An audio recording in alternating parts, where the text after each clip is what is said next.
I recently had an epiphany because a lot of women break up with men after they have children, right? Hmm. And I was asking myself, like, why is that? And what I come to the realization is that when we become mothers, the things that we made excuses for, the things that we overlooked, the things that we, kind of said, well, it's not really bothering me. When you become a parent, and maybe the men could relate to this too, I don't know.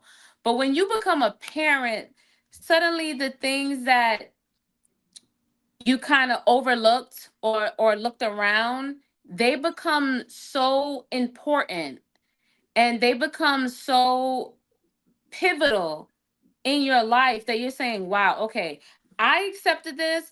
I was willing to work around this. I was willing to look around this. But now that there's a life that is hanging in the balance and is dependent on me, I can no longer accept this behavior, or I can no longer accept this characteristic, or I can no longer accept this energy.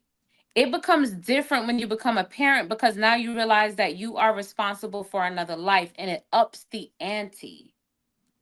All Can right. So the reason, like a lot of men, especially mature men, husband, fathers, and all that, reason why we got a hard time accepting that is because that was very mature to express.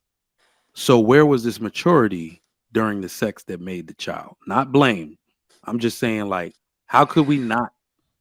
How can we, as a collective, men and women, express this type of maturity before our sexual encounters? Marriage.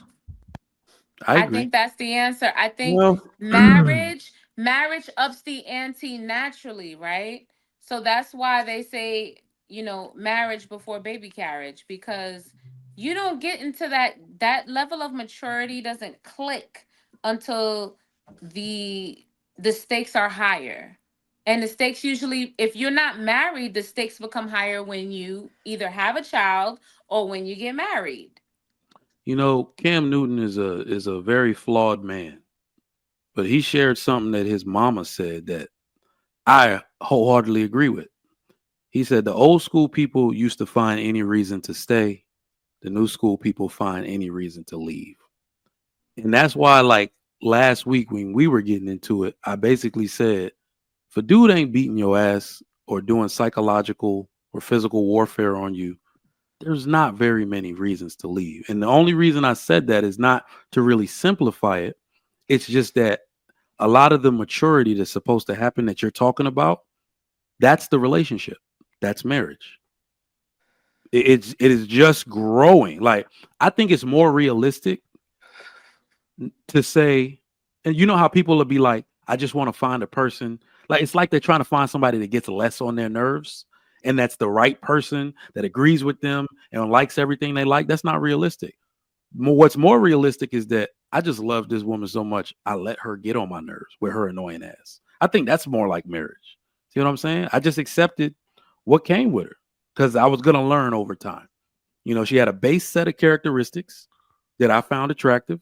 We were equally yoked. We wanted the same things, right? So I ran with that, right? So I think that's really what's going on. I don't like really giving people an excuse to leave for happiness or anything like that because that's not how good relationships are built. I'm gonna let.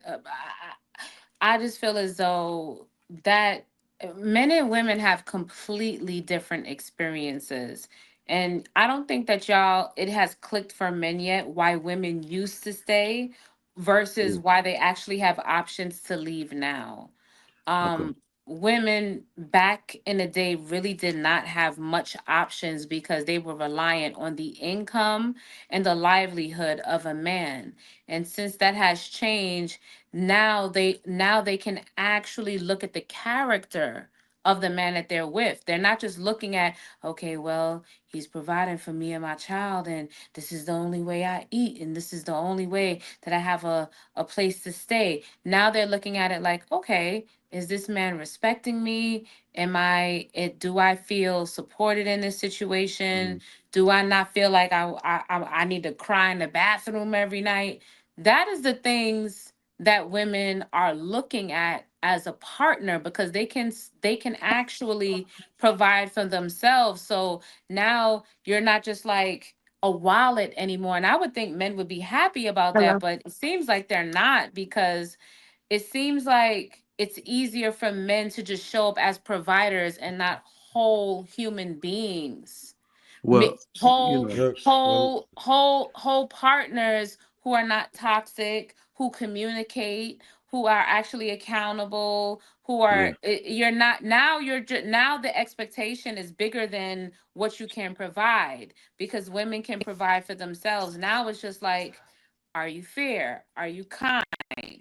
Are you what is this thoughtful? doing? Are you Yeah. just like a regular, decent human being? And if you So can't meet those expectations, those Oh, standards, then yeah, there's going to be a little pushback. So so grandma couldn't afford to push back, because if she pushed back, she didn't have a place to live, she didn't have food to eat, and her children didn't have anywhere to go. It's so very different outcomes. So you can't compare the generations. Completely yeah, different. we understand that, but the problem is, it all boils down to what we talk about a lot. I know I talk about it a hell of a lot. The overall perceived value of men has dropped significantly, right? We understand that women just no longer value men as they did from whatever time period you're talking about. It's went down dramatically, right? So that's why men are required to do so much more now. We got to jump through hoops. Before it was just okay, protect, provide. We understand that there's more involved with that, but even if you are doing everything in your power to do what's right, women will still not value you anywhere as much as you may feel like you should be valued. But men don't want to be used for food, and they don't want to be used to be a provider, and they don't want to be used to pay rent. And so when we say, okay, men, we're paying attention to your character, they're like, it's too hard. I don't want to do that. I mean, I Yeah, just want to that's not be fair. I could tell you check. what I could tell I you the just want problem to with that. provide. It's like I could tell you the problem with that. y'all can't If we make up talk, your no, minds. it's not even that. There are some men who want to do that, but the lifestyle that females are expecting, right? Females are telling you $300 a date, and I did the math on that. That's crazy. By the time your average person who's doing like 50 racks a I don't year agree with goes ahead, that, you talking by the about way. what's that? I don't agree with that. $300 a date. This is what women are talking about. A lot of women are saying that's what the first date should be, like I've $300. never I've never That's seen that. crazy. That is Well, crazy. you don't date women, so yeah, I would expect you have not to seen that, right? So But when you go on dates, they're expecting you to spend $300, Trev? I've I been on haven't. dates like that. Yeah, You've been on that's what dates it like is. that, married man, When Christian, when sir? I moved to Houston, Texas, them girls were very pretentious. Yeah, this is what I'm saying, particularly for In major cities. Houston, y'all are spending $300 on a date. Yes, Yes, I've done women it want before. Ruth Chris. Women want Charterhouse. Shit Ruth's Ruth like that. Chris They Chris. is not don't. Ruth Chris is Hold not on, three no, hundred dollars. that Saks Fifth Avenue in the Galleria got a restaurant in it, and that's where she wanted to go on our first date. I was pissed. Yeah, and that's what I'm Three saying. They're hundred, but that's expecting $300.